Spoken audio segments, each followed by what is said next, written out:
okay, let's quit this. We can go back to my home page, and here's another model.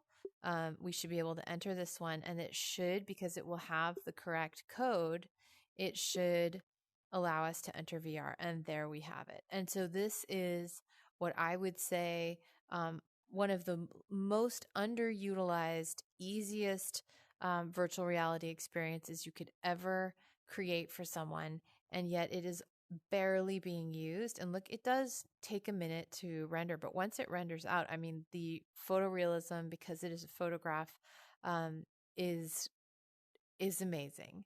So it's so underutilized. I wish that more people used this. I wish more people knew about it. I wish that that was something that had been more widely adopted, but it just wasn't. And I think part of it is not really knowing how to deal with some of the things that people have to overcome to put a headset on and to try to, update drivers. And there's just so many little things. And so until it's just completely effortless, it's still going to sort of be something that you have to get used to doing, and you have to be motivated to want to experience it. But yeah, here we go. Every Matterport space on my page has the XR spatial tracking, so that you can enter into the spaces in VR directly from the browser if you're in a headset. Okay.